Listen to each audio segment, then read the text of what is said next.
अस्सलाम वालेकुम दोस्तों। मुकम्मिल नावल नुस्खा हाय वफ़ा के तीसरे हिस्से के साथ हाजिर हूँ। इस नावल की कलमकार हैं नईमा नाज। अगर आपको मेरी आज की वीडियो पसंद आए तो प्लीज़ वीडियो को लाइक ज़रूर कीजिएगा। आप लाइक करना भूल जाते हैं। तो चलिए नावल की जानिब बढ़ते हैं। शहीद बेचारा गुमसुम था। अपने मामू की बीमारी और हालत का एहसास था, मगर जो एहसासात दिल में मेहरबानों के हवाले से थे, इफ़्फ़त के लिए दिल और ज़िंदगी में जगह करना उसे बहुत मुश्किल लग रहा था। निकाह के 2 हफ्ते बाद इफ़्फ़त की रुखसती और वलीमा था। उसमें से 1 हफ्ता गुजर चुका था।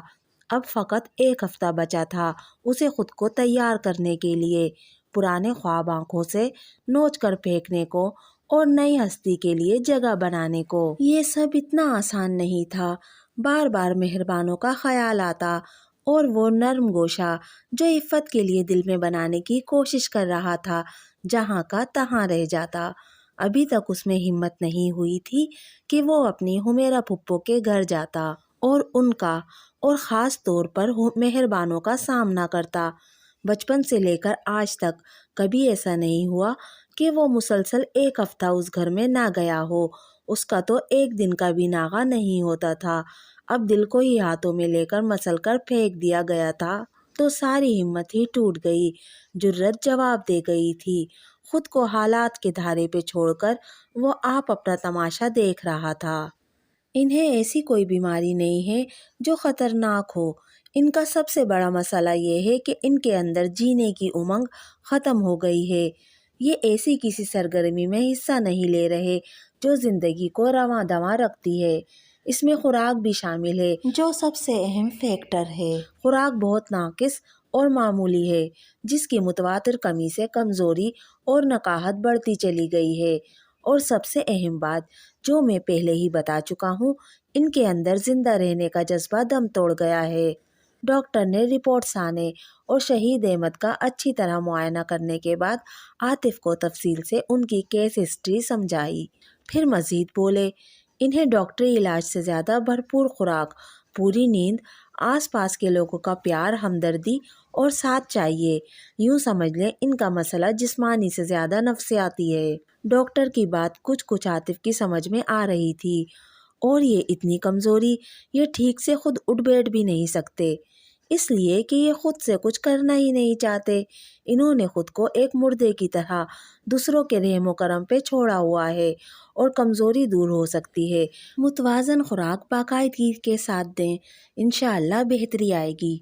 शुक्रिया डॉक्टर साहब। आतिफ उठ खड़ा हुआ। It's my duty. डॉक्टर ने हल्की सी मुस्कुराहट के साथ उसे देखा। शहीद अहमद को छुट्टी करा के वो वापस उज़्मा फुप्पो के पास ले आया। क्या कहा डॉक्टर ने? फुप्पो के इस्तिफसार पे उसने वो सब दोहरा दिया जो डॉक्टर ने बताया था। वो सुनकर वो गुमसुम सी हो गई। कुछ देर बाद आह भर के बोली, अरसा हो गया उन्होंने खुद को मुर्दा ही समझ लिया है। ठीक कहा है डॉक्टर साहब ने। ऐसा क्या हुआ है इनके साथ? आतिफ ने बेइख्तियार सवाल किया। हम सब अपने अपने कर्मों के फल समेट रहे हैं बेटा, तुम्हें क्या बताऊं? फुप्पो के चेहरे पे तारीक साया लहरा गया। It's okay. आतिफ ने इसरार नहीं किया, उन्हें बताने के लिए मजबूर नहीं किया। वो जानता था कि जल्द या बदेर वो इस कहानी को उसके सामने ले ही आएंगी। ये मैं कुछ सामान लाया था, ये इस्तेमाल में ले लीजिएगा। क्या है? वो थैले खोलकर देखने लगी। दूध का कॉटन, मुख्तलिफ दलिए, गोश्त, फल। फिर उनके होंठों पे एक फीकी सी मुस्कुराहट आ गई। बेटा, तुम इतना सब कुछ उठाकर ले आए, बाकी चीज़ों की तो खैर है, मगर गोश्त और फल रखेंगे कहाँ? घर में फ्रिज तो है नहीं। फ्रिज नहीं है? आतिफ ने हैरत और बेयकीनी से सवाल किया और बेइख्तियारी उसके जहन की स्क्रीन पर ये छोटा सा पूरा घर नमूदार हुआ। 2 कमरे, बरामदा, छोटा सा सहन, सब कुछ उसकी निगाहों के सामने था। उसने नोटिस ही नहीं लिया कि इस घर में फ्रिज नहीं है। फिर अब क्या होगा? परेशान नज़रों से उसने फुप्पो को देखा। चलो अभी तो मैं 2-3 हिस्सों में करके मोहल्ले में रखवा देती हूँ, आगे का अल्लाह मालिक है। वो उठी और 2-3 शॉपर ले आईं और गोश्त निकाल कर हिस्से करने लगी। गर्मी है ना, जल्दी ठिकाने नहीं लगाया तो ख़राब ना हो जाए। जी। आतिफ कुछ सोच रहा था। आज उसने ऑफिस से छुट्टी ली थी, इससे पहले आधी छुट्टी ले ली थी। अब आगे मजीद कोई छुट्टी लेना बहुत मुश्किल था। मसले का कोई ना कोई हल जल्दी निकालना ज़रूरी था। इस तरह कब तक गाड़ी चलेगी, वो सोच रहा था। आज की तो खैर थी, फ़ोन करके पहले ही अम्मी को बता दिया था कि ऑफिस में काम ज़्यादा है, इसलिए देर हो जाएगी। आतिफ अपनी उलझी सुलझी सोचों में गुम बैठा था। पुप्पो ने अपने भाई के लिए खाना पका लिया था, उन्हें खिलाने कमरे में जा रही थी। आतिफ भी एक मामूल की तरह उनके पीछे हो लिया। वही मंजर फिर से दोहराया गया। पुप्पो ने तकिए के सहारे उनका सर जरा और ऊंचा किया और पतली खिचड़ी चमचा चमचा उनके हलक में उंडेलने लगी। आतिफ सामने ही मोड़े पर बैठा था। शहीद अहमद की आंखें खुली थीं। छत को देखते देखते उन्होंने आंखें घुमाई और उज़्मा पुप्पो से होती हुई उनकी नज़रें आतिफ पर टिक गईं। उनकी निगाहों में कुछ नहीं था, न तजस्सुस न सवाल, खाली खाली आंखें, हर जज्बे से आरी, हर तासुर से खाली। इतनी वीरानी थी इन आँखों में कि आतिफ का दिल दहल सा गया। डॉक्टर साहब ने ठीक कहा था, इन्होंने जीते जी खुद को मुर्दा बना लिया था। इस मुर्दा को जिंदा करने के लिए एक मसीहा चाहिए था। लाएं, मैं खिला देता हूँ, आतिफ ने खुद को कहते हुए सुना। पुप्पो ने हैरत से उसे देखा, फिर एक हल्की सी मुस्कुराहट ने उनके चेहरे का अहाता किया। उन्होंने प्याला आतिफ की तरफ बढ़ाया और पलंग से उठ गईं। आतिफ उनकी जगह बैठ गया। पुप्पो की तरह उसने धीरे धीरे एक एक चमचा करके उन्हें पूरा प्याला खिला दिया। शहीद अहमद की आंखें उसी तरह बेतासुर थीं। उन्हें शायद किसी बात से कोई फर्क नहीं पड़ता था।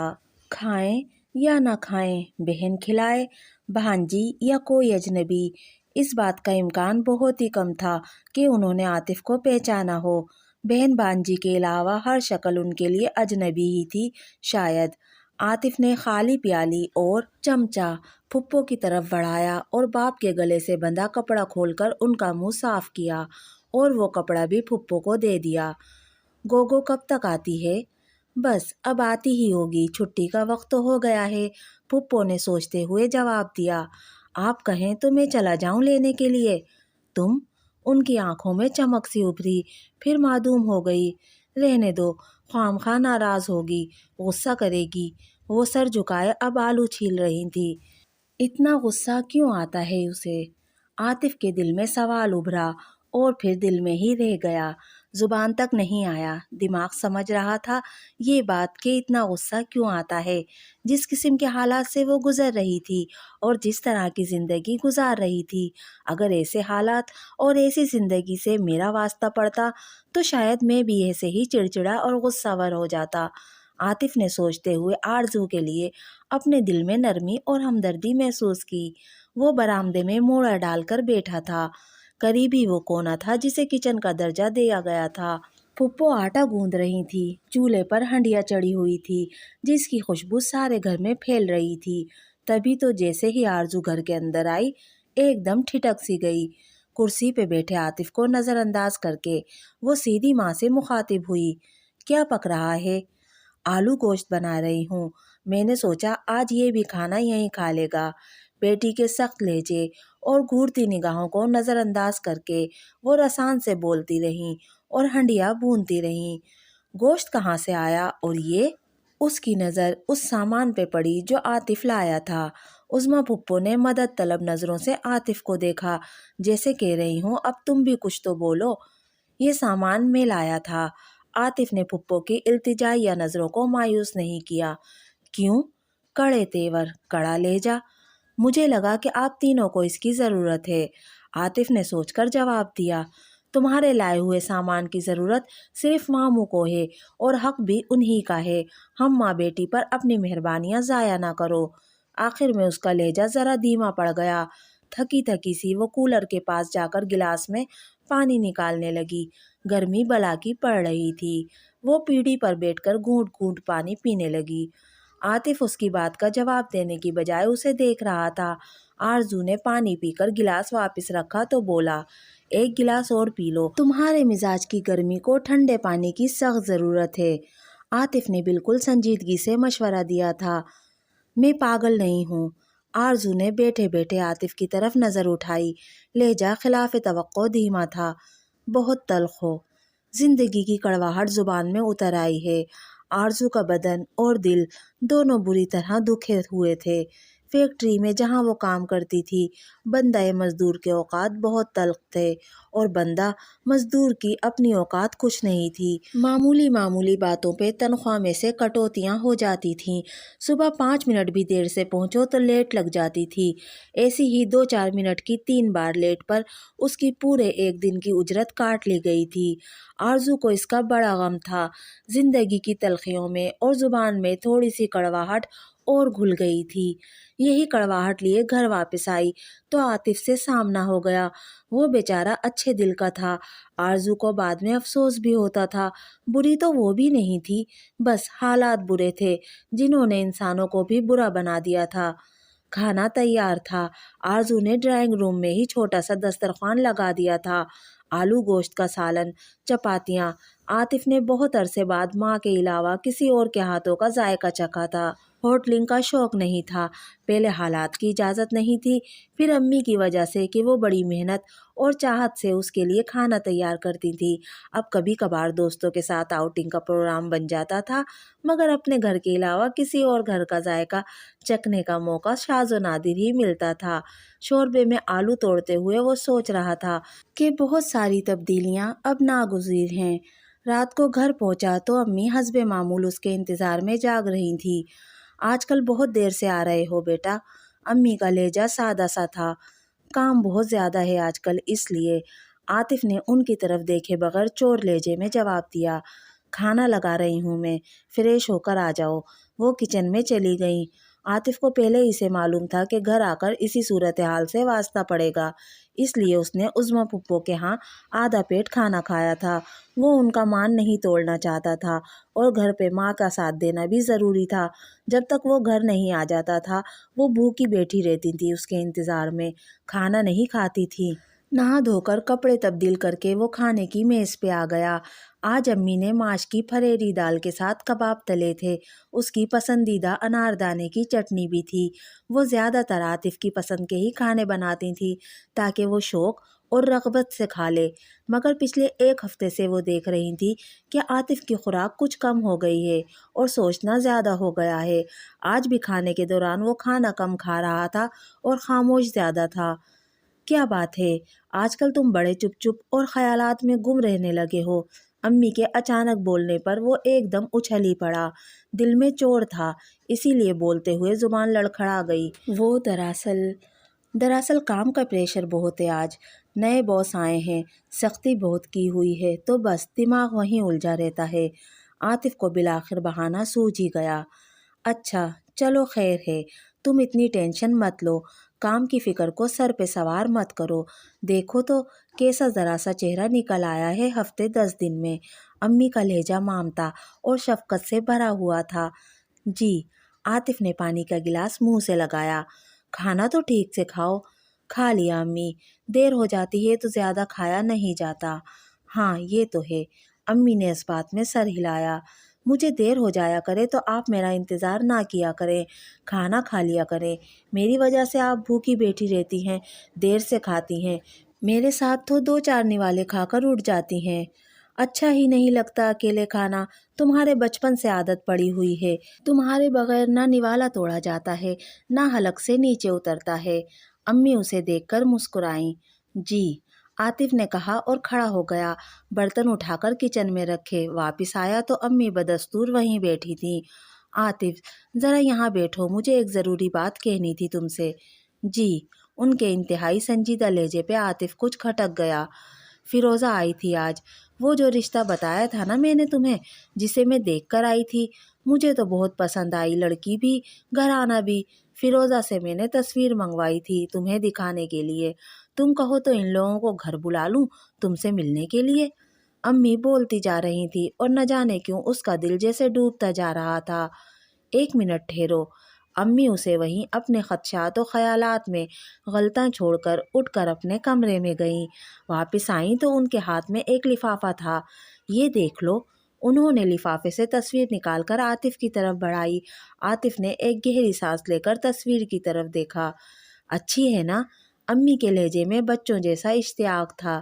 جی۔ عاطف کے لبوں پہ ایک پھیکی سی مسکراہٹ آ گئی۔ اس کے سوا اور کیا کہتا؟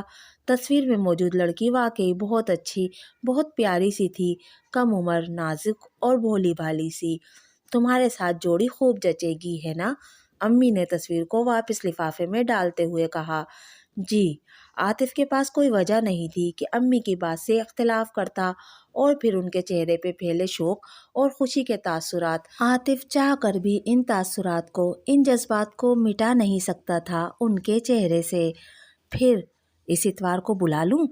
جیسے آپ کی مرضی، عاطف نے ان کی طرف دیکھے بغیر جواب دیا۔ جیتے رہو میرے بچے، سدا خوش رہو۔ امی نہال ہو گئیں بیٹے کی سعادت مندی پر۔ اٹھ کر اس کی پیشانی چوم لی اور سونے سے پہلے دودھ پینے کی تاکید کر کے اپنے کمرے میں چلی گئیں۔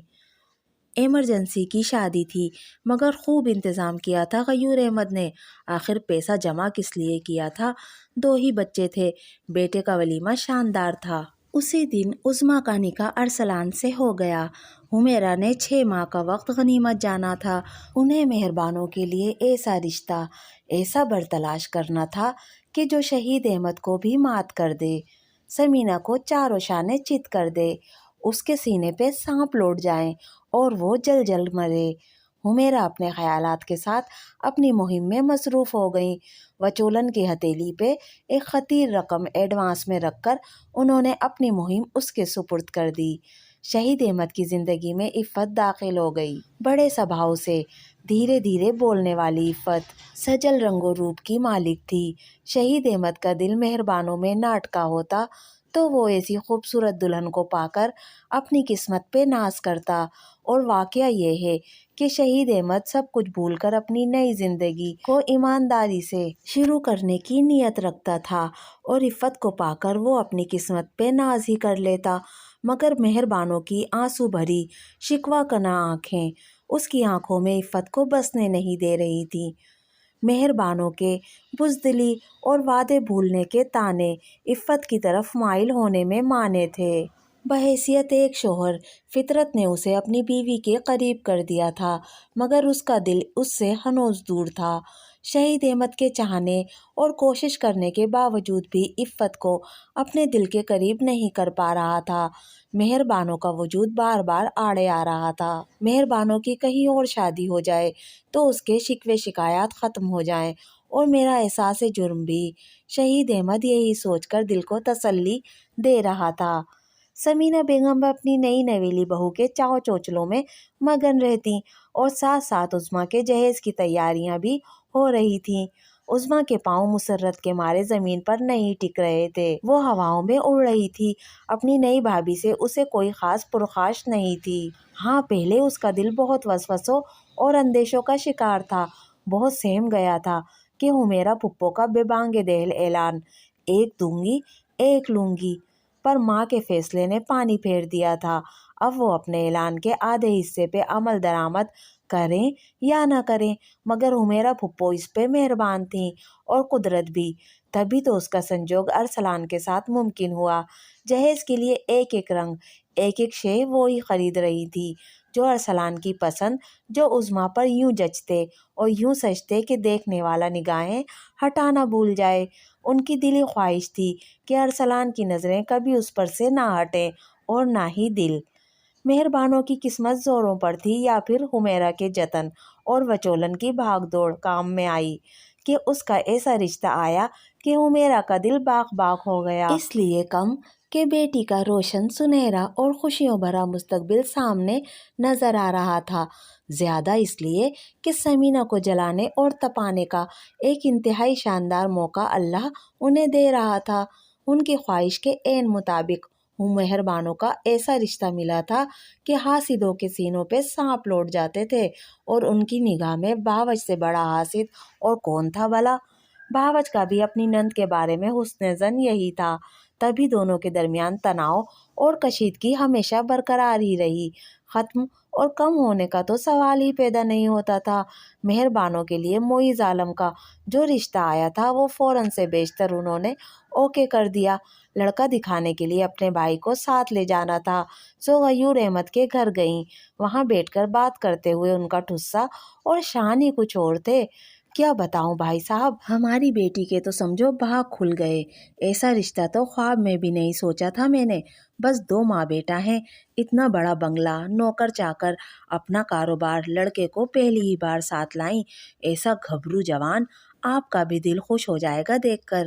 حمیرہ کی یہ ساری تفصیل فقط بھائی کو نہیں بلکہ سارے جملہ حاضرین کو سنانے کے لیے تھی، جس میں شہید احمد، بیماں نئی نویلی بیگم اور دوسرے غیور احمد کی بیگم یعنی سمینہ بیگم، جو حمیرہ کی لن ترانیاں سن کر دل ہی دل میں کلس رہی تھی، مگر بظاہر مسکرا کر ماشاء اللہ کہہ رہی تھیں۔ ادھر غیور احمد سچ مچ اپنے دل کی خوشی اور سچائی کے ساتھ بہن سے مخاطب تھے۔ جیسی عظمیٰ ہے میرے لیے ویسے ہی مہربانو، میری بیٹی کا اتنا اچھا نصیب ہو، مجھ سے بڑھ کر کسے خوشی ہوگی۔ اللہ اسے بھی یہ خوشیاں مبارک کرے اور تمہیں بھی۔ آمین ثم آمین، حمیرہ نے بڑے خشوع و خضوع کے ساتھ کہا۔ عفت نے مہربانوں کے رشتے کا سن کر سکون اور اطمینان کی ایک گہری سانس لی۔ مہربانوں کے بارے میں اس نے سمینہ کی زبان سے ہی ذکر سنا تھا، جب وہ آئے دن آ کر اپنے بھائی کے سامنے اپنے دکھڑے روتی تھیں۔ دونوں ماں بیٹی نے میرے سیدھے سادے شہید کو پھنسایا ہوا ہے، میں بھی دیکھتی ہوں یہ چچندریاں کیسے اپنے مقصد میں کامیاب ہوتی ہیں۔